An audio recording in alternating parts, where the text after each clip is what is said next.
எல்லாம் பாக்குறாங்கன்னு நினைக்கிறேன் மாத்திச்சு. ஓ, அது எல்லாத்தையும் சூப்பர்வைஸ் பண்றது அவங்களால முடியல. கண்டிப்பா அந்த ஏஜுக்கு முடியாது.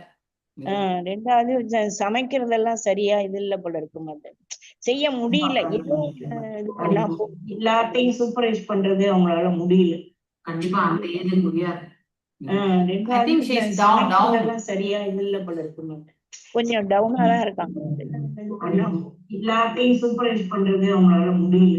கண்டிப்பா அந்த ஏஜ் சமையல் வேலை பாத்துக்கணும், அப்புறம் மீதி எல்லா வேலையுமே அவங்கதான், கடைக்கு போறது அந்த மாதிரி எல்லாம் அவங்களால முடியும். பட் ஸ்டில் அவங்க அந்த வில் பவரோட சுத்திட்டு இருக்காங்க. அது மட்டும் எனக்கு நல்லா தெரியுது.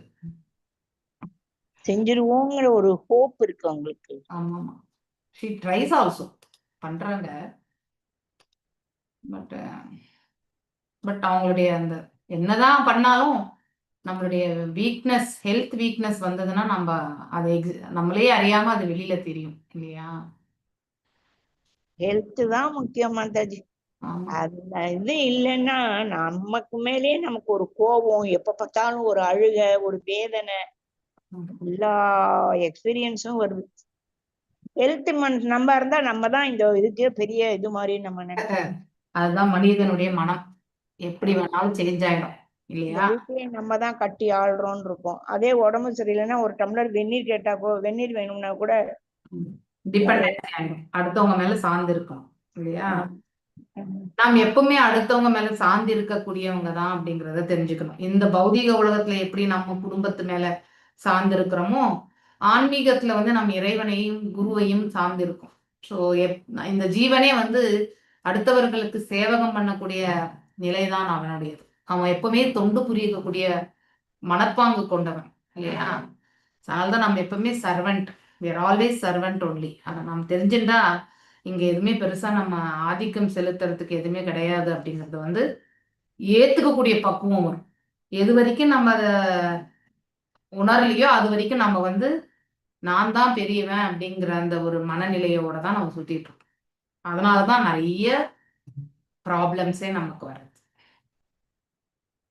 இல்லையா? ஒரு குறிப்பிட்ட வயசு வந்துடணும், தானா அவங்க பகவானே கொண்டு போயிடும். இவ்வளவுதான் உனக்கு வயசு, வயசுல எல்லாம் ரொம்ப இருக்கக்கூடாது மாட்டேன். கரெக்டு. பட் அது எதுவுமே நாம என்ன கேட்டு வந்திருக்கோமோ அது நமக்கு தெரியாது இல்ல மாதாஜி. எவ்வளவு எத்தனை சாக்கு மூட்டையில இருந்து இப்ப வந்து பருப்பு, அரிசி, கோதுமை இப்படி எல்லாமே பல தரப்பட்ட ஐட்டம்ஸ் இருக்கு. நாமளும் மளிகை கடைக்கு போறோம், நமக்கு என்னெல்லாம் வேணுமோ மல்டிபிள் ஐட்டம்ஸ் வாங்கி எடுத்து போட்டுட்டு வரோம் இல்லையா? அது போலதான் வீட்டுக்கு கொண்டு வந்து சமைச்சு நம்ம நைவேத்தியம் பண்ணி நம்ம அப்புறமா சாப்பிடுறோம் இல்லையா? அது போல வாழ்க்கையில வந்து நம்ம வந்து ஒரு ஒரு சாக்கு போட்டு, அதாவது எந்தெந்த பிறவிகள், ஒரு ஒரு சாக்கு மூட்டையும் நம்முடைய பிறவிக்கு கணக்கு. ஓகே, நம்ம எத்தனை பிறவிகள் எடுத்திருக்கோமோன்னு தெரியாது. அதுல இருந்து சில சில கர்ம பலன்களை எல்லாம் எடுத்து காம்பினேஷனா எடுத்து நம்மள வந்து இங்க போட்டிருக்காங்க. நம்ம எது வரைக்கும் வாழணும்ன்றதும் நமக்கு தெரியாது. எப்ப பிறப்போம் அடுத்துன்றதும் தெரியாது. அடுத்த பிறவி எப்படி இருக்கும்னு தெரியாது. பிறப்பே இல்லாம இருக்குமா இல்ல இழிவான பிறவிக்கு போகுமா எதுவுமே நமக்கு தெரியாது. So we don't have any details. So அதுதான் நம்முடைய நிலை. அதை புரிஞ்சுட்டா இங்க நம்ம எதுவுமே பெருசா சாதிச்சிட்டோம் அப்படிங்கிற அந்த மனசெல்லாம் நமக்கு இருக்காது. இங்க சாதிக்கிறதுக்கு எதுவுமே கிடையாது. That's what we have to understand. இருக்கிறத கொண்டு நாம திருப்தி கொண்டு நாம இறைவனுடைய வழி நடந்து சென்று நம்மளால முடிஞ்சதை நம்ம கடமையாக நம்ம செய்து கொண்டு, நம்ம கடமையில என்ன அளவுக்கு முடியுமோ அதெல்லாம் நம்ம செய்து பலன்கள் எல்லாம் பகவான் பாதங்களை சமர்ப்பிச்சுட்டு நம்ம போயிட்டே இருக்கணும். இதுதான் நாம இப்படிப்பட்ட ஒரு மனசு இருந்தா மட்டும்தான் நீங்க வந்து நிறைவா வாழ முடியும். இங்க வேற எந்த மனசு இருந்தாலும் நம்ம வந்து சஞ்சலத்தோட தான் வாழணும். ஸோ இதுதான் ஒரு நம்ம பக்தியினுடைய சாராம்சமே இதுதான். இதை தெரிஞ்சின்றாலே நாம வாழ்க்கையில எதையுமே எதிர்பார்க்க மாட்டோம் யார்கிட்ட இருந்தோம். ஒருவேளை அவங்க நமக்கு வந்து சகாயம் பண்ணலனாலும் அவங்க மேல நமக்கு விரோதம் இருக்காது இல்லையா? ஒருவேளை அவங்க நமக்கு துன்பத்தை கொடுத்தாலும் அவங்க அஜ்ஞானத்துல இருந்து செய்யறாங்க அப்படிங்கறத வந்து ஏற்றுக்கொள்ளக்கூடிய மனப்பக்குவம் வரும். இத்தனையும் உண்டு மாதாஜி. இதுதான் வாழ்க்கையே. இந்த தாத்பரியத்தை புரிஞ்சுட்டா, ஆனா இதெல்லாம் அவ்வளவு சீக்கிரமா நம்மளால புரிஞ்சுக்க முடியாது. பக்தி மட்டும்தான் நமக்கு இந்த பக்குவத்தை கொடுக்கும். அந்த பாதையில தான் நம்ம எல்லாரும் போயிட்டு இருக்கோம். பட் இந்த உணர்வுகள் ஒவ்வொருத்தருடைய பிரயாணமுமே வேறுபட்டதா இருக்கும். அதனால அடுத்தவங்களை வந்து நாம ஏற்றுக்கொள் ஏற்றுக்கொள்ளக்கூடிய மனப்பக்குவத்தை வளர்த்துக்கணும். அது ரொம்ப முக்கியம். ஓகே, எப்படி இருந்தாலுமே இப்ப நம்மள எல்லாருமே ஏத்துக்கலையா, நம்ம வீட்டுல நம்ம எல்லாருமே நம்மள வந்து சகிச்சுக்கலையா, நாம் எல்லாமே பர்ஃபெக்டா பண்றோமா, நாம் தவறே இழைக்காதவர்களா, அடுத்தவங்களுக்கு மனசு நோக வைக்காமலே இருக்கிறோமா அப்படிங்கறது எல்லாமே நம்ம தரப்புல இருந்து நம்ம ஆலோசிச்சோம்னா, அப்ப ஆட்டோமேட்டிக்கலி நம்முடைய குறைகள் மட்டுமே நமக்கு தெரிய வரும். எவ்வளவோ குறைகள் இருக்கு நம்ம கிட்ட. ஒன்னொண்ணுமே ஒரு செயலுமே நம்ம பார்க்கும் பொழுது அதுல நிறைய நம்ம தவறுகள் தான் இழுக்கிறோம். அடுத்தவங்களுடைய தவறை நாம சுலபமா சொல்லக்கூடிய நம்முடைய தவறுகளை பத்தி நாம யோசிக்கிறோம். அவ்வாறு செய்யும் பொழுது நீங்க இப்ப சொன்னீங்க இல்லையா, கஷ்டம், வெறுப்பு, விருப்பம், வெறுப்பு இதெல்லாமே உடம்பு முடியாதப்போ நம்ம எவ்வளவு டிபெண்டா இருக்கும் இல்லையா? அப்ப நமக்கு யாராவது சின்ன உதவி பண்ணா கூட அவ்வளவு கிரேட்டா தெரியும் நமக்கு. அப்பதான் அந்த மனிதருடைய அந்த நபருடைய கிரேட்னஸே நம்ம பார்ப்போம். அது வரைக்குமே நம்ம பார்க்க மாட்டோம் இல்லையா? அதனால நம்ம வாழ்க்கையில ஒருத்தருடைய உண்மையான நிலையை உணரணும்னா அவங்க ஏதோ ஒரு சங்கடத்துல இருக்கும் பொழுது மட்டும்தான் நம்மளால அதை புரிஞ்சுக்க முடியும். சாதாரணமான வாழ்க்கையில நம்மளால கண்டிப்பா புரிஞ்சிக்க முடியாது. ஓகே, ஓம் நமோ பகவதே வாசுதேவாய, ஓம் நமோ பகவதே வாசுதேவாய, ஓம் நமோ பகவதே வாசுதேவாய. ஓம் அஜ்ஞானதிமிராந்தஸ்ய ஞானாஞ்சனே ஷலாகய சக்ஷுருன்மிலிதம் येन तस्मै श्रीगुरवे नमः. श्रीचैतन्यमनोभीष्टं स्थापितं येन भूतले स्वयं रूपा गदा मह्यं तदा स्वपदान्तिकं. हे कृष्णा करुणा सिन्धु दीनबन्धो जगत्पते गोपेशा गोपिका कान्त राधकान्त नमस्तुते. तप्त काञ्चन गौराङ्गी राधे वृन्दावनेश्वरी ऋषभान् सुते देवी प्रणमामि हरिप्रिये. वाञ्छकल्पदारुभ्यश्च कृपा सिन्धुभ्येव च पतितनां पावनेभ्यो वैष्णवेभ्यो नमो नमः. जय श्री कृष्ण चैतन्य प्रभु नित्यानंद, श्री अद्वैत गदाधर श्रीवासदि गौर भक्त वृंद. हरे कृष्णा कृष्णा कृष्णा हरे हरे, हरे राम राम राम हरे हरे. हरे कृष्णा कृष्णा कृष्णा हरे हरे, हरे राम राम राम हरे हरे. சோ 77வது அத்தியாயம் சால்வனின் முக்தி இல்லையா? தாருகனின் மகனான சாரதியிடம் பேசிய பின் பிரத்யும்னன் உண்மை நிலையை புரிந்து கொண்டு முகம் கழுவி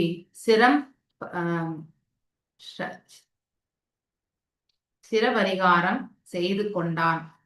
பின்னர் உரிய முறையில் ஆயுதம் தரித்து சால்வனின் சேனாதிபதி நின்றிருந்த இடத்திற்கு திரும்பவும் தன்னை அழைத்து செல்லும்படியும் பிரத்யும்னன் சாரதிக்கு கட்டளையிட்டான். யுத்த பூமியில் பிரத்யும்னன் இல்லாதிருந்த நேரத்தில் சால்வனின் தளபதியான ஜுய்மான் எதுகுல வீரர்களின் அணிகளை தன் வசப்படுத்த முயன்று கொண்டிருந்தான். திடீரென்று களத்தில் பிரவேசித்த பிரத்யும்னன் ஜுய்மனின் முயற்சிகளை முறியடித்து அம்புகளால் அவனை தாக்கினான். 4 அம்புகளில் 4 குதிரைகளையும் ஒரு அம்பால் சாரதியையும் கொன்று 4 குதிரைகளையும் ஒரு அம்பால் சாரதியையும் கொன்று மற்றொரு அம்பால் ஜுய்மனின் வில்லை துண்டித்து வேறு ஒரு அம்பால் அவனின் கொடியை அறுத்து மேலும் ஒரு அம்பால் அவனின் சிரத்தை வெட்டி வீழ்த்தினான். சோ இந்த ஸ்டோரி எங்க இருந்து வருது ஆக்சுவலி யாராவது சொல்ல முடியுமா?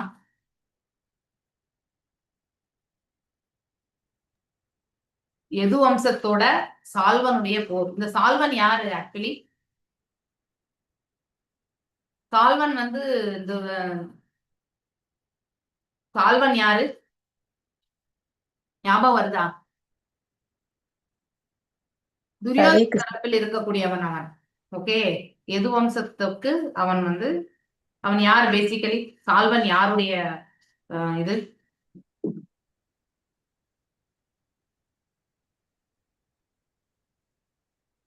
பகவான் கிருஷ்ணன் மனிதராக அவதரித்து புரிந்த பல லீலைகளை பற்றி கூறி வந்த சுகதேவ் கோஸ்வாமி எது வம்சத்தினருக்கும் சால்வன் என்ற பெயருடைய அரக்கனுக்கும் இடையே நடைபெற்ற போரை பற்றியும் கூறினார். ஓகே, சால்வன் என்பவன் யாரு?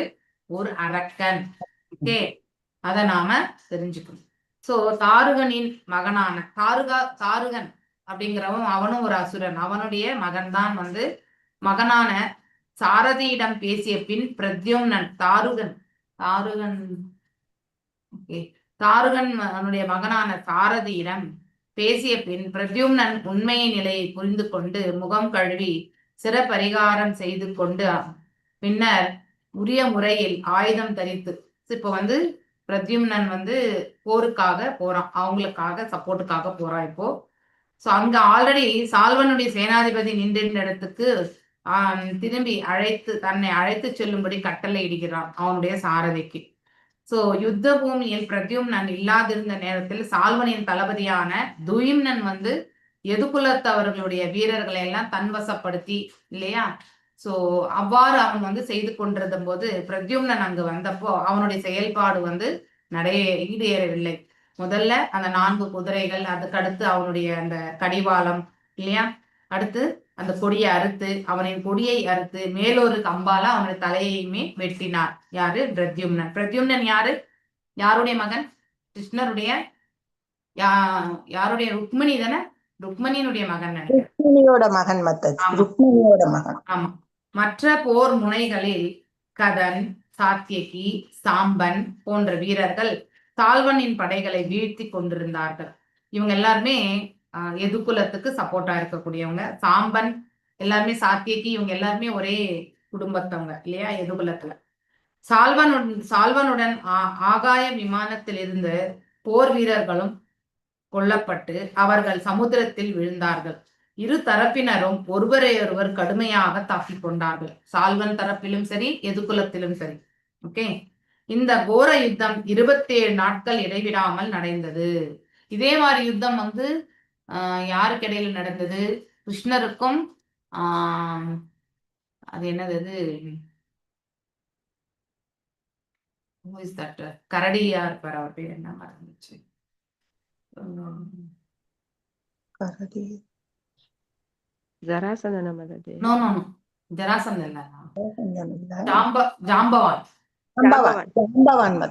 ஜாம்பவானுக்கும் கிருஷ்ணருக்கும் எவ்வளவு நாள்? 28 நாள் நடந்தது போர் இல்லையா. இங்க சால்வனுக்கும் எதுகுலத்திற்கும் 27 நாட்கள் தொடர்ந்து போர் நடக்கிறது. இது துவாரகையில் நடந்து கொண்டிருந்த போது கிருஷ்ணர் பாண்டவர்களுடன் அஸ்தினாபுரத்தில் யுதிஷ்ட மகாராஜாவின் அரண்மனையில் தங்கியிருந்தார். சால்வனுடனான யுத்தம் யுதிஷ்டர் ராஜசூய யாகத்தை நிறைவேற்றி சிசுபால வதம் முடிந்த பின் நடைபெற்றது. துவாரகைக்கு பேராபத்து நேர்ந்திருப்பதை அறிந்ததும் கிருஷ்ணர் பாண்டவர்களுடன் விடை பெற்றுக் கொண்டு துவாரகைக்கு புறப்பட்டார். இதுதான் ஃபர்ஸ்ட் கேண்டோல ஐ திங்க் 10வது அத்தியாயம் நினைக்கிறேன். ஸோ 10வது அத்தியாயமா 11வது அத்தியாயத்திலே கிருஷ்ணா ரிட்டர்ன்ஸ், அதாவது அவரும் வந்து departure, Krishna's departure to Dwarka. Okay, துவாரகான்னு வரும். சிசுபால வதம் நடந்த பின் பலராமருடன் 10வது தானே? ஆமா. சிசுபால வதம் நடந்த பின் பலராமருடன் தாம் அஸ்தினாபுரம் திரும்பிய போது சிசுபாலனின் ஆட்கள் துவாரகையை வந்து தாக்கியிருக்க வேண்டும் என்று கிருஷ்ணர் வந்து எண்ணினார். ஏன்னா சிசுபாலனை வந்து வதச்சாச்சு இல்லையா. அவனுடைய ஆட்கள் கண்டிப்பாக கோபம் கொண்டு துவாரகையை வந்து முற்றுகையிடுவது என்பது அது எதிர்பார்த்த ஒன்றுதான். துவாரகைக்கு திரும்பிய பின் நகரம் முழுவதும் பேராபத்திற்கு உள்ளாகி இருப்பதை அவர் கண்டார். உடனே அவர் பலராமரை நகரின் பாதுகாப்புக்காக தக்க இடத்தில் அமர்த்திவிட்டு சால்வனை நோக்கி ரதத்தை செலுத்தும்படி தன் சாரதியான தாருகனுக்கு பணித்தார். இந்த சால்வன் மிகுந்த மாயாவி, பலசாலி என்றாலும் அவனை கண்டு அஞ்ச வேண்டாம் என்று கிருஷ்ணர் தாருகனுக்கு உற்சாகமூட்டினார். சோ அவர் வந்து அந்த தாருகன் யாரு ஆக்சுவலி? ஸோ அவர் ஐ திங்க் நான் தாரகசூரன் நான் நினைச்சிட்டேன். நான் இது தாருகன் வேற. தாருகன் வந்து சாரதி, ஓகே, ரத சாரதி. அப்ப அவனுக்கு வந்து கிருஷ்ண பரமாத்மா வந்து பணிக்கிறார். நீ இவனை பத்தி வருத்தப்பட, சால்வனை பத்தி அவன் வந்து நீ வருத்தப்பட வேண்டாம் அப்படின்னு சொல்லிட்டு அவர் சொல்வார். கருட சின்னம் தாங்கிய ரதம் வந்ததும் கிருஷ்ணர் யுத்த களத்திற்கு வந்துவிட்டார் என்று எதுவம்ச வீரர்கள் புரிந்து கொண்டார்கள். இதற்குள் பெருவாரியான அளவில் சால்வனின் எடை வீரர்கள் கொல்லப்பட்டிருந்தார்கள். யுத்த பூமிக்கு கிருஷ்ணர் வந்திருப்பதை கண்ட சால்வன் எரிமீன் போன்று வேகமாக ஆகாயத்தில் பறக்கும் ஆயுதம் ஒன்றை கிருஷ்ணரை நோக்கி செலுத்தினான். ஸோ அதாவது எரிகின்றது போல. ஸோ அது பேர் இரைச்சலை எழுப்பியபடி மிகுந்த பிரகாசத்துடன் வெளிப்பட்டது. ஸோ அதாவது அக்னி ஜுவாலை மாதிரி இருக்கக்கூடிய ஒரு ஆயுதத்தை வந்து கிருஷ்ணரை நோக்கி அவன் எரிகின்றான். அது ரொம்பவுமே வந்து ஓசையை எழுப்பி கொண்டு பிரகாசத்தோட வருது அது. ஆனால் கிருஷ்ணர் அம்புகளை விடுத்து அந்த பயங்கரமான ஆயுதத்தை 1000 துண்டுகளாக உடைத்தார். ஸோ அதை வந்து அப்படியே அதாவது துவம்சம் பண்ணிட்டார். பின்னர் கிருஷ்ணர் 16 பானங்களால் சால்வனை தாக்கியதுடன் எண்ணற்ற கிரகணங்களால் சூரியன் ஆகாயத்தை ஆக்கிரமிப்பு போல அம்புகளை எய்து சால்வனின் விமானத்தை செயலிழக்க செய்தார். ஸோ அவன் ஆகாயத்துல இருந்து போர் புரிஞ்சுட்டு இருக்கான், கீழே தரையில இருந்து இல்லை. ஏன்னா மாயாவி இல்லையா, அரக்கன் வந்து அதாவது அசுரர்கள் கிட்ட வந்து இந்த மாயா சக்தி உண்டு இல்லையா. அதை உபயோகப்படுத்தி அவங்க என்ன பண்ணுவாங்க, அவங்க போர்ல எல்லாமே இவன் ராவணன் இல்லையா, இவங்க எல்லாருமே அந்த மாதிரி கும்பகர்ணன் இப்படி இந்த அசுரர்களுடைய இது வந்து ஒரு இடத்துல இருந்து ஒரு இடத்துல சடனா வந்து இந்த சித்திகள் எல்லாம் அவங்ககிட்டயும் உண்டு. ஆனா அதெல்லாமே வந்து நெகட்டிவா தான் யூஸ் பண்ணுவாங்க. அவங்க அதை உபயோகப்படுத்தி தான் அவன் வந்து ஆகாயத்தினுடைய விமானத்துல இருந்து தாக்குகின்றான். கிருஷ்ணரும் வந்து அந்த அம்புகளை எதி எல்லா புறம் இருந்து அதை வந்து நிலை இழக்க செய்கிறார். ஆக்சுவலி சால்வனும் சளைக்காமல் பகவானின் இடது பக்கத்தில் தீவிரமாக தாக்கிய போது அவரின் வில்லான சாரங்கம் அவரின் கையிலிருந்து நழுவி விழுந்தது. ஸோ அதாவது அவர்கிட்ட இருந்த அந்த இது வந்து அம்புரா துணி, அந்த வில்லு, இதை வந்து அவர்கிட்ட இருந்து கீழே நழுவி விழுது கிருஷ்ணர். ஸோ சால்வனும் கிருஷ்ணரும் போர் செய்வதை காண்பதற்காக குழுமியிருந்த தேவர்களும் இதர வானுலகத்தவரும் பகவானின் கைகளில் இருந்து சாரங்கம் நழுவியதை கண்டபோது திடுக்கிட்டு ஐயோ என்று அரட்டினார்கள். ஏன்னா பகவான் இல்லையா, ஸோ இருந்தாலும் பகவானால அது மேனேஜ் பண்ண முடியும். சால்வன் தான் வெற்றி பெற்று விட்டதாக எண்ணி உரத்த குரலில் கிருஷ்ணரை நோக்கி பின்வருமாறு கூறுகிறான். ஸோ அதாவது அவர் கையில இருந்த அந்த அம்புரா துணி விழுந்ததுக்கே அவன் வந்து தானே வெற்றி பெற்று விட்டதாக அவன் எண்ணிக்கொண்டு பின்வருமாறு அவன் பேசலாகின்றான். யாரு, சால்வன். அயோக்கியனான கிருஷ்ணா, எங்கள் முன்னிலையில் நீ துணிந்து ருக்மணியை கடத்தி சென்றாய். என் நண்பனான சிசுபாலனை வஞ்சித்து நீ ருக்மணியை மணந்து சென்றாய். மேலும் யுதிஷ்டரின் ராஜசூய யாக சபையில் என் நண்பனான சிசுபாலன் சற்று கவனக்குறைவாக இருந்த போது அதை பயன்படுத்தி கொண்டு நீ அவனை கொன்றாய். நீ பெரிய வீரன், உன்னை யாரும் வெல்ல முடியாது என்று எல்லோரும் என்கிறார்கள். இப்பொழுது நீ உன் பலத்தை நிரூபிக்க வேண்டும். இன்னும் சிறிது நேரம் நீ என் முன் நின்று கொண்டிருந்தால் திரும்ப வர முடியாதபடியான இடத்திற்கு உன்னை நான் அனுப்பி வைத்து விடுவேன். எவ்வளவு கான்பிடென்ட் அவனுக்கு இல்லையா. சோ அதாவது ஒரு கருத்து இதுல நம்ம என்ன தெரிஞ்சுக்கணும்னா, நல்லது எப்பொழுதுமே தோல்வி அடையிற மாதிரி நமக்கு ஒரு பாவனை காட்டும், ஆனா என்றைக்குமே தோல்வி அடையாது.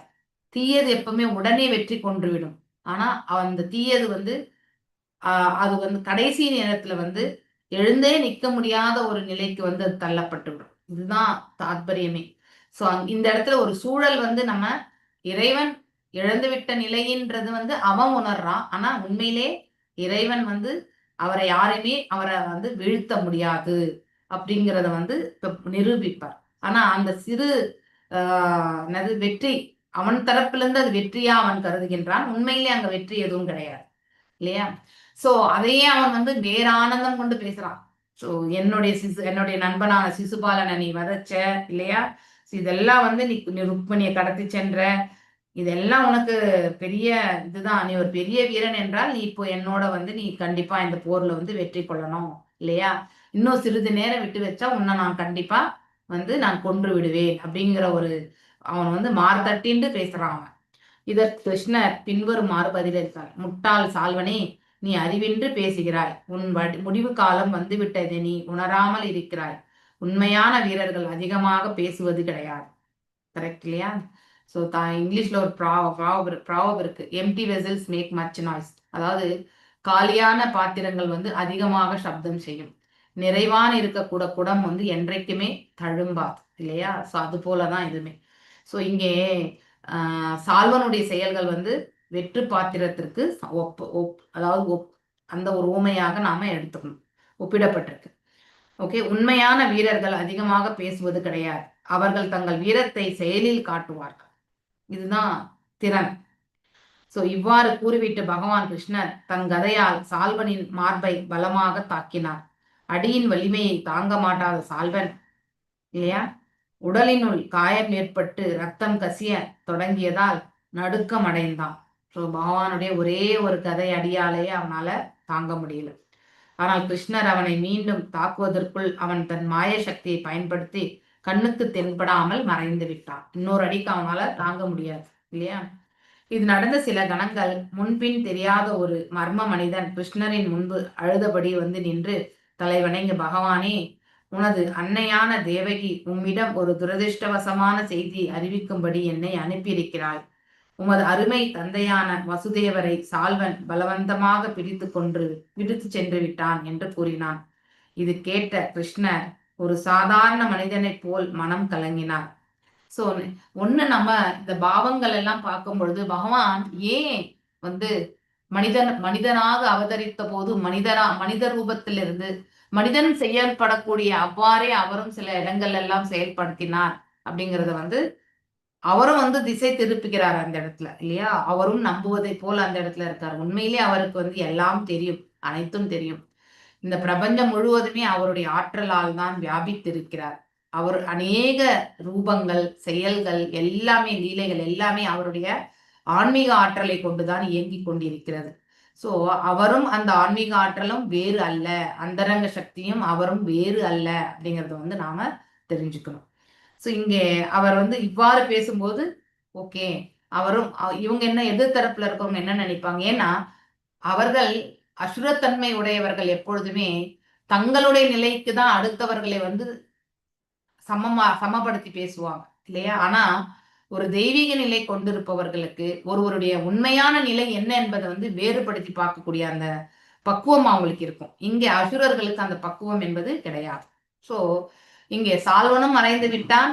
அங்கே ஒரு மனிதன் சொல்றதும் பார்த்து உண்மையே அப்படின்னு நம்புற மாதிரி அங்க கண் கலங்குகிறார். யாரு? கிருஷ்ணர். உண்மையிலே அது எல்லாமே இப்போ யசோதா அம்மா கிட்ட கண்ணை கசக்கி அழுதார் இல்லையா தாமோதர் லீலையில, அது போலதான்.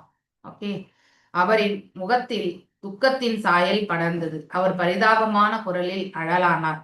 அது எப்படி நடக்கக்கூடும்? சகோதரர் பலராமர் அங்கிருக்கிறார். அவரை வெல்ல யாவராலும் முடியாது. துவாரகையை அவர் கவனித்துக் கொண்டிருக்கிறார். அவர் எப்பொழுதும் கவனமாக இருப்பவர். அப்படி இருக்க சால்வன் நகரினுள் புகுந்து தந்தை வசுதேவரை எவ்வாறு சிறைப்பிடித்திருக்க முடியும்? சோ இந்த அழறது இதெல்லாமே இட் இஸ் அதாவது எக்ஸ்டர்னல் எனர்ஜி. அதாவது நம்ம இந்த பௌதிக உலகத்துல பகிரங்க சக்தி செயல்படுவதால எதிர்த்தரப்புல இருக்கிறவங்க அவ்வாறே செயல்படுகிறார்கள். அதற்கேற்றார் போல பகவானும் தன்னுடைய செயல்பாடுகளை அமைத்துக் கொள்கிறார். உண்மையிலே இந்த பௌதீக செயல்களுக்கும் அவருக்கும் சம்பந்தமே இருக்கார். ஆனாலும் அந்த செயல்களில் அவர் ஈடுபட்டிருப்பார். எவ்வாறு தாமரை இலை மேல நீர்த்துளி இருக்கிறதோ அது போலதான். ஆனா அங்க காட்டக்கூடிய பாவம் எல்லாமே உண்மையே என்று நம்பக்கூடிய நிலையில இருக்கும் இல்லையா. சோ அப்படி பலராமரோடு ஒப்பிடும்பொழுது சால்வன் பலத்தில் குறைந்தவனே. அவனை வென்று தந்தையை அவன் சிறைப்பிடிப்பது எப்படி சாத்தியமாயிற்று? ஐயோ, எல்லாவற்றையும் விட விதி மிகவும் பலம் வாய்ந்தது போலும். இதெல்லாம் அதாவது அவங்க எதிர்த்தரப்புல என்ன பேசுறாங்களோ அதுக்கு சமமாகவே அவரும் பேச ஆரம்பிக்கிறார் அதே தளத்துல இருந்து இல்லையா. சோ பௌதிக தளத்திலிருந்து எதிர்த்தரப்புல பேசினா அவரும் அந்த பௌதிக தளத்துல இருந்தே பேசுறார். சோ இப்போ அர்ஜுனன் கேட்ட கேள்விகள் எல்லாமே ஆன்மீக தளத்துல, அதனால அர்ஜுனனுக்கு விடைகள் எல்லாமே ஆன்மீக தளத்துல கொடுத்தார். சோ நாம் எந்த மாதிரியான ஒரு முறையில இறைவனை நாம சந்திக்கிறோமோ அதே இதுல பகவான் நமக்கு ரிப்ளை பண்றார் இல்லையா. ஸ்ரீ கிருஷ்ணர் இவ்வாறு எண்ணிக்கொண்டிருக்கும் பொழுது சால்வன் அவரின் முன் தோன்றி அவரின் தந்தையான வசுதேவரை போல ஒரு மனிதனை கொண்டு நிறுத்தினான். இதெல்லாம் சால்வனின் மந்திர சக்தியால் ஏற்பட்ட மாய தோற்றங்கள். சால்வன் கிருஷ்ணரை நோக்கி கூறினான், அயோக்கியனான கிருஷ்ணா, இதோ பார், உன்னை பெற்ற தந்தை இப்பொழுது நான் கொல்லப் போகிறேன். உனக்கு பலம் இருந்தால் அவரை காப்பாற்ற முயற்சி செய். இதெல்லாமே மாயையினால் அவன் செய்திருக்கக்கூடிய செயல். இவ்வாறு பேசிய மாயாவியான சால்வன் பொய்யான வசுதேவரின் சிரத்தை உடனடியாக துண்டித்து சிறிதும் தாமதிக்காமல் தலையற்ற உடலை எடுத்துக்கொண்டு தன் விமானத்தில் ஏறினான். கிருஷ்ணர் தன்னில் நிறைவு பெற்ற முழுமுதற் கடவுளே ஆயினும் மனிதனாக அவதரித்திருந்ததால் தந்தையை இழந்த ஒரு மனிதனைப் போல மிகவும் கலங்கினார். எனினும் மறுகணமே சால்வன் மாயையினிடம் கற்ற மாய வித்தையை காட்டுகின்றான் என்பதை புரிந்து கொண்டார். பகவானுக்கு எல்லாமே தெரியும். ஆனா வெளிப்புற தோற்றத்துல அவர் வந்து செயல்பாடு வந்து புரிஞ்சிக்க முடியாது இல்லையா? பகவான் அதாவது இது யாரு புத்தவர் சொல்வார், நீ கிருஷ்ணா நீ வந்து சொல்றது ஒண்ணு செய்யறது ஒண்ணு இல்லையா? So that's what. ஸோ அதாவது வெளிப்புற தோற்றத்துல எக்ஸ்டர்னல் ஆக்டிவிட்டிஸ் அவருடைய வெளிப்பாடே வேறு மாதிரி இருக்கும், இன்டர்னலா அவருடைய வெளிப்பாடே வேறு மாதிரி இருக்கும். அதுதான் இந்த இடத்துல நாம பார்க்க முடியும். ஸோ சால்வன் வந்து ஒரு மாயாவி. அவன் செய்யக்கூடிய செயல்கள் எல்லாம் இப்பொழுது மாயையில இருக்கிறத வந்து அவரால் புரிஞ்சுக்க முடிஞ்சது. தந்தையின் சிரமோ அங்கு இல்லை. சால்வன் தன் விமானத்தில் ஏறி ஆகாயத்தில் பறந்து கொண்டிருக்கின்றான் என்பதை கிருஷ்ணர் தெரிந்து கொண்டு சால்வனை கொல்வது பற்றி சிந்திக்கலானார். யோசிக்கிறார். இப்ப அவனுக்கு வந்து கண்டிப்பா மோட்சத்தை கொடுக்கணும் இல்லையா? முக்தி வழங்கணும், சாயுஜ்ய முக்தி. அது எப்படின்றத வந்து யோசிக்கிறார். இந்த சந்தர்ப்பத்தில் கிருஷ்ணர் நடந்து கொண்ட விதம் சர்ச்சைக்குரியதென சில அறிஞர்களும் ஞானிகளும் கருதுகிறார்கள். ஏன்னா முழுமுதற் கடவுளுக்கு சகல சக்திகளும் அறிவும் பலம் ஆகியவற்றை இருப்பிடமான கிருஷ்ணர் இவ்வாறு மனம் கலங்கியது எப்படி? துக்கமும் மனக்கலக்கமும் கட்டுண்ட ஆத்மாக்களுக்கு ஏற்படலாம் இல்லையா, நம்மள மாதிரி இருக்கிறவங்களுக்கு.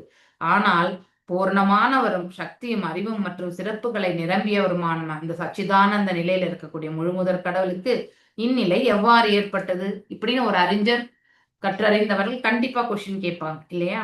உண்மையாகவே சால்வனின் மாயாஜாலங்களால் கிருஷ்ணர் மயங்கினார் என்பது சாத்தியமல்ல. அவர் மனிதனாக நடந்து கொண்டு லீலைகள் புரிந்தார். இதுதான் உண்மை. அதாவது பகிரங்க சக்தியில வந்து எதிர்த்தரப்புல இருக்கிறவங்களுடைய செயல்கள் எப்படி இருக்கோ அதற்கு ஏற்றாற் போலவே பகவான் வந்து அதாவது எந்த ஆடையை நம்ம வந்து போட்டுக்கிறோமோ அந்த நடிகனாகவே அவர் மாறிவிடுவார். அது போலதான் பகவான்.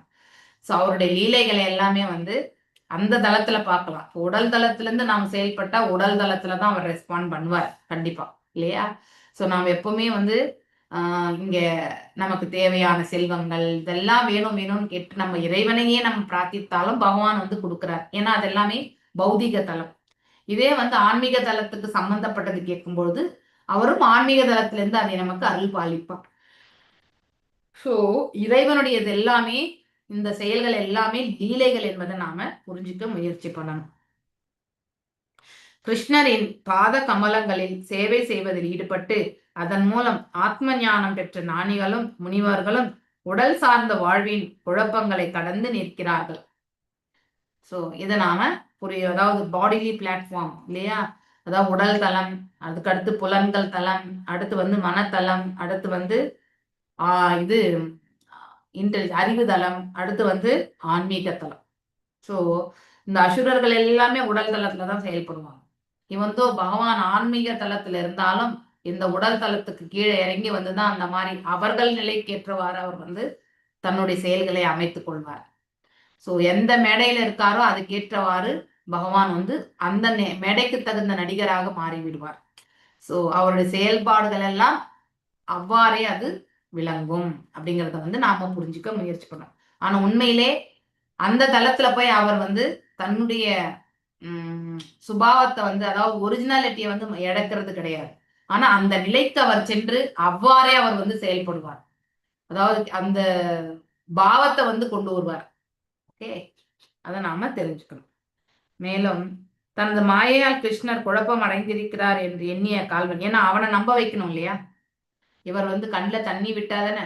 இப்ப யசோத தாயார் வந்து ஊர்ல இருக்கக்கூடிய கயிறெல்லாம் எடுத்து வந்து இடுப்பை சுத்தி அந்த உரலுக்கு சேர்த்து கட்டினாலும் 2 அங்குலம் வந்து பத்தாமலே போயிட்டு இருந்தது இல்லையா?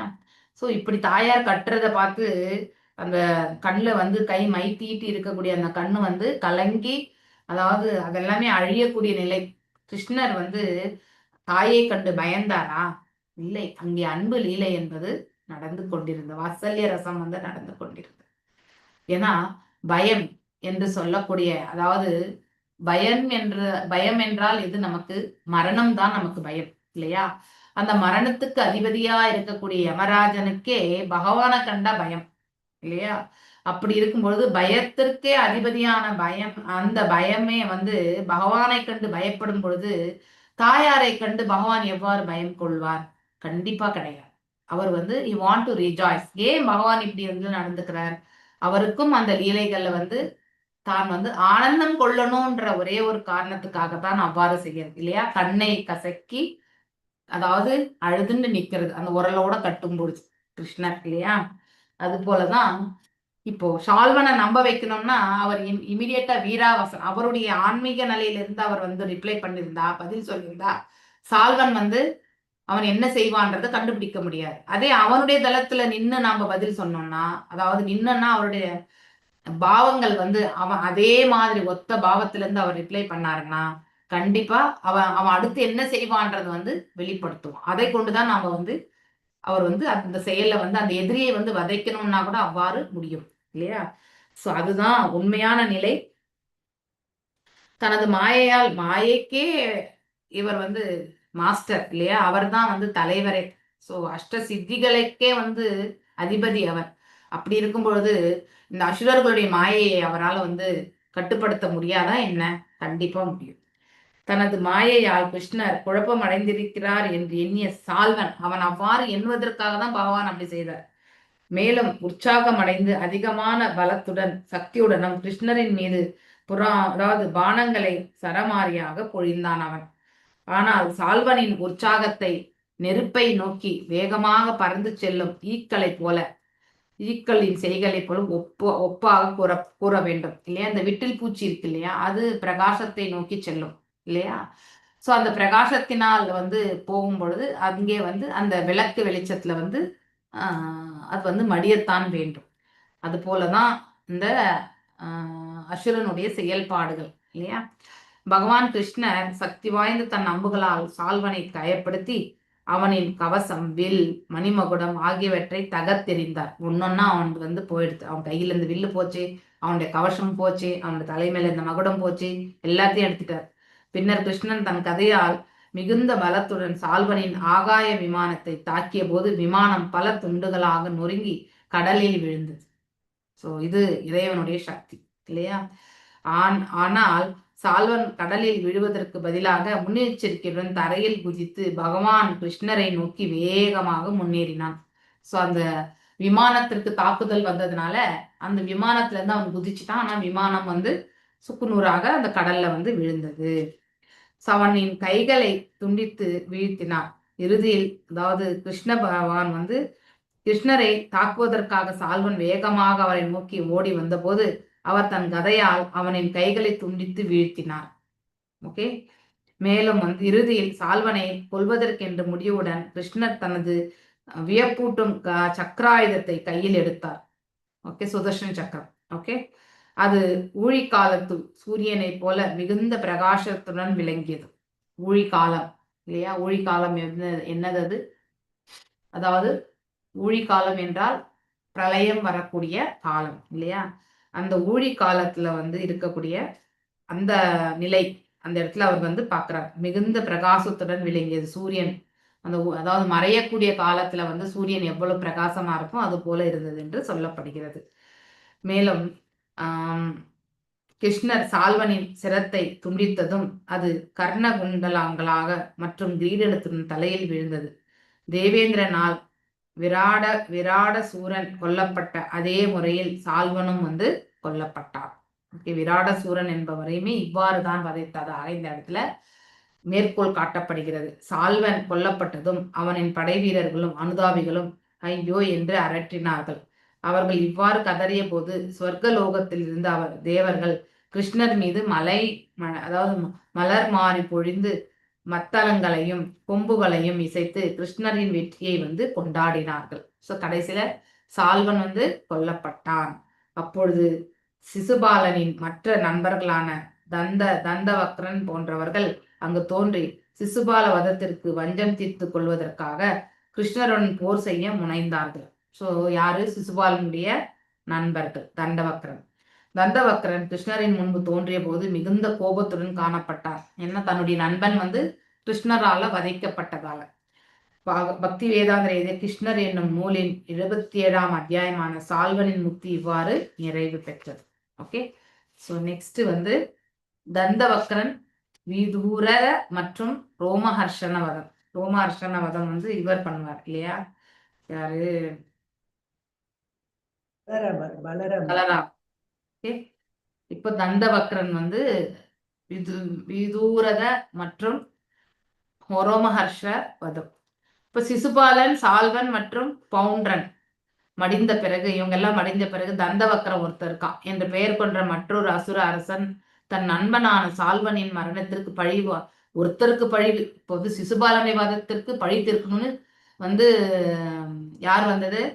சால்வன் வந்தான். இப்ப சால்வனுடைய மரணத்திற்கு பழி தீர்க்கணும்னு சொல்லிட்டு யார் வர்றது?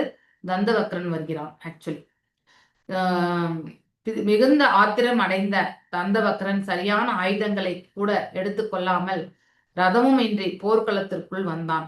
ஸோ பகவானை வந்து கொல்லணுன்றதுக்காக அவன் வரான். எந்த கையில எதுவுமே இல்லாம ஓடி வரான். அவனின் கடும் சினம் மட்டுமே அவனுக்கு ஆயுதமாக இருந்தது. அதுவே அவனுக்கு ஒரு ஆயுதமாக பயன்படுத்துகிறான் என்று சொல்லப்படுகிறது. கையில் ஒரு கதையை மட்டும் ஏந்தியிருந்தான். ஆனால் மிகுந்த பலசாலி ஆகையால் அவன் அசைந்த போது நிலம் நடுங்கியது. இது போல யாருது? இரண்யகசிபுது கூட அதே மாதிரிதான். அவனுடைய புருவத்தை உயர்த்தினாலே தேவர்கள் எல்லாம் பயந்து போயிடுவாங்களாம். அப்படி ஒரு கமாண்டிங், அப்படி ஒரு பவர்ஃபுல் பர்சனா இருந்தான். யாரு? சிசுபாலன் ஆக்சுவலி. ஆனால் அவன் தன்னை நோக்கி மிகுந்த வீரத்துடன் வருவதைக் கண்ட பகவான் கிருஷ்ணர் தன் ரதத்தை விட்டு உடனே கீழே இறங்கினார். ஏனெனில் யுத்த தர்மத்தின்படி, அதாவது தரைப்படை வந்து தரைப்படையோடு தான் மோதணும், யானைப்படை யானைப்படையோடு தான் மோதணும், குதிரைப்படை குதிரைப்படையோடு தான் மோதணும் இல்லையா? அந்த மாதிரி கீழே வரக்கூடிய அந்த விரோதியை வந்து அவனுடைய நிலைக்கே சென்று அதை ஏற்றுக்கொள்ளணும்னு சொல்லிட்டு கிருஷ்ணர் வந்து நினைக்கிறார். அதே மாதிரி ஆயுதம் கொண்டு ரதம் இல்லாமல் வந்திருக்கிறான் என்பதை வந்து கண்ணுற்ற கிருஷ்ணர் யுத்த முறைப்படி தாமும் யுத்தத்திலிருந்து இறங்கி ரதத்திலிருந்து இறங்கி கையில் ஒரு கதையை மட்டுமே எடுத்துக்கொண்டார். ஸோ டைரக்டா போய் சண்டை போடணும்னு சொல்லிட்டு கிருஷ்ணர் தோன்றியதும் தந்தவக்ரனின் வீர நடை சிறிதும் சீறி எழும் கடல் அலைகள் கடற்கரையை தடைப்பட்டு நிறுத்துவது போல நின்று போயிற்று இல்லையா? அதாவது இப்போ கடல் அலை வந்து கொந்தளிச்சு கரையோரம் வருது, ஆனா அது அப்படியே நிறுத்தினா எப்படி இருக்கும்? அந்த மாதிரி ஒரு மனப்பான்மையோட வந்து அவன் வந்து நிற்கிறான்.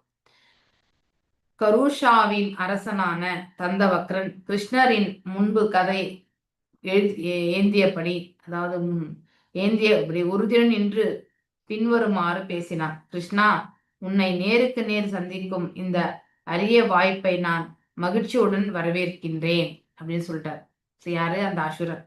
ஸோ நான் வந்து உன்னை நேர்ல பார்க்கறதுல எனக்கு ரொம்ப மகிழ்ச்சி தான் அப்படின்றது வந்து ரொம்ப அழகா விளக்குறார். ஸோ ஆனால் துரதிருஷ்டவசமாக நீ என் நண்பனை சால்வனை கொள்வதற்கான பெரும் தவறை வந்து செய்திருக்கிறாய். ஸோ சால்வனுடைய மரணத்தை உங்களால ஏற்றுக்கொள்ள முடியவில்லை. அதோட திருப்தி அடையாமல் நீ என்னையும் கொல்ல விரும்புகிறாய் என்பதை நான் அறிவேன். ஸோ இவனையுமே வந்து, அதாவது தந்தவக்ரனையுமே வந்து பகவான் வதைத்து விடுவார் என்ற எண்ணம் வந்து தந்தவக்ரனுக்கு தெரிய வருது. நீ அவ்வாறு தீர்மானித்திருப்பதால் உன்னை நான் கதையால் அடித்து சின்னாபின்னமாக்குவேன். நீ என் உறவினாலும் மூடனாக இருக்கிறாய். நீயே என் மிகவும் பெரிய எஜமானன், அதாவது மேலும் பகைவன். எனவே உடலில் ஏற்பட்டிருக்கும் நச்சு பிளவை அறுவை சிகிச்சையால் நீக்குவது போல இன்று நான் உன்னை கொல்ல வேண்டும். நான் ஏன் நண்பனால், அதாவது சால்வனுக்கு மிகவும் கடமைப்பட்டவன். எனவே உன்னை கொன்று நான் என் நன்றி கடனை சால்வனத்தில் செலுத்த வேண்டும். அதாவது இவர் சால்வன் இடத்துல ஐ திங்க் ஏதோ சகாயத்தை பெற்றிருப்பார் போல இருக்கு. அதனால அவர் வந்து நன்றி கடன் பட்டவர் அப்படிங்கிறத வந்து இந்த இடத்துல வெளிப்படுத்துறார். அந்த நன்றி கடனுக்காக உங்களை நான் கொன்றால் அதுவே அவருக்கு நான் கொடுக்கக்கூடிய பரிசு என்று இந்த இடத்துல அந்த தண்டவக்ரன் வந்து நினைக்கிறான். ஸோ யானை பாகன் அங்குசத்தால் யானையை கட்டுப்படுத்த முயற்சிப்பது போல நந்தவக்ரன் கடுமையான சொற்களால் கிருஷ்ணரை வசப்படுத்த முயன்று தோல்வியுற்றதின் சிங்கம் போல கர்ஜித்து தன் கதையால் கிருஷ்ணரை தலையில் அடித்தான். ஸோ இப்போ அவன் வந்து தந்தவக்ரன் வந்து இங்க 2 பேருக்கு நடுவில் இப்ப யுத்தம். ஸோ கிருஷ்ணரை வந்து தலை மேல தாக்குறான். ஸோ மேலும் தந்தவக்ரன் கதையால் கிருஷ்ணர் தலையில் பலமாக தாக்குண்டாலும் சிறிதும் அசையாமல் இருந்தார். பகவான் அசையவே இல்லை. ஓகே. வாலி அதாவது வலி எதையுமே அவர் உணரவில்லை, வலியை கூட அவர் வந்து உணரல அப்படிங்கறத சொல்றார். அப்படின்னா அந்த எந்த அளவுக்கு அவர் தெய்வீகமானவர் அப்படிங்கறத வந்து நாம புரிஞ்சுக்க முயற்சி பண்ணணும். அவர் தெய்வீகமானவர் தான். ஆனா இந்த பௌதிக உடல் ரூபத்துல வந்ததுனால நாம அவருடைய செயல்பாடுகளை வந்து நம்மளால புரிஞ்சிக்க முடியாது. மேலும் தந்தவக்ரனுக்கு விதூரதன் என்னும் பெயரில் ஒரு சகோதரன் இருந்தான். சகோதரனின் மரணத்தால் ஏற்பட்ட துக்கத்தை தான் முடிக்க முடியாத விதுரதன் மிகுந்த கோபம் கொண்டு அதாவது மூச்சிறைக்க கையில் வாளும் கேடையும் ஏந்தி பழித்திருக்கும் நோக்கத்துடன் யுத்த பூமியில் தோன்றி கிருஷ்ணரை எதிர்த்தான். ஸோ இப்போ வந்து தந்தவக்ரன் விதூரதன் என்ற பெயர்ல வந்து ஒரு சகோதரன் உண்டு. அங்கே வந்து அவனும் வந்து போர் புரிவதற்கு தயாராக இருக்கின்றான் அந்த இடத்துல. மேலும் பழி தீர்க்கணுன்ற ஒரு நோக்கம், அங்கே தர்மத்தை நிலைப்படுத்தணுன்ற நோக்கம் கிடையாது, இறைவனுக்கான தொண்டு என்ற எதுவுமே கிடையாது இல்லையா. அதுதான் அந்த எல்லாமே அவங்கள கட்டுண்ட நிலைக்கு ஏற்படுத்துகிறது. அவர் தம்மை உடனடியாக கொல்ல விரும்புவதை அறிந்த கிருஷ்ணர் தன் சுதர்சன சக்கரத்தை விடுத்து கர்ண குண்டலங்களும் கிரீடமும் அலங்கரித்த அவனின் சிரத்தை வந்து துண்டித்து வீழ்த்தினார். ஸோ அந்த குண்டலங்கள் இதெல்லாமே வந்து அவன்கிட்ட இருக்கிறது. போன இதுல வந்து நம்ம என்ன படிச்சோம், கர்ணனுக்கு சம்பந்தப்பட்டதுதான் இல்லையா. அதாவது அந்த என்ன சொல்லுவாங்க,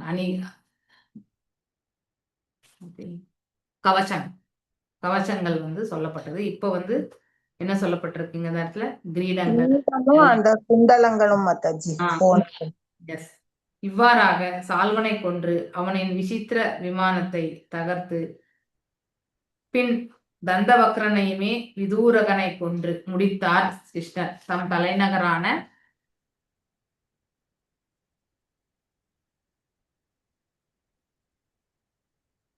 பெரிய சாப்டர் துவாரகைக்கு. அதுக்கப்புறம் அவர் வந்து பகவான் வந்து திரும்பி போறார். 6 o'clock வரைக்கும் எடுக்கலாம், மிச்சம் இருக்கிறது நம்ம அடுத்த வாரம் எடுத்துக்கலாம். இம்மாவீரர்களை வதம் செய்வது கிருஷ்ணரை தவிர வேறு எவருக்குமே சாத்தியம் இல்லாததால் தேவலோகவாசிகளும் பூலோகவாசிகளும் கிருஷ்ணரை துதி செய்து அவரின் புகழ் பாடினார்கள். இவ்வளவு பெரிய அசுரர்களுடைய வதம், சால்வனுடைய வதம் இல்லையா, அதுக்கப்புறம் தந்தவக்ரனுடைய வதம், இது எல்லாமே வந்து அவங்களுக்கு வந்து பெரிய ரிலீஃப் இல்லையா.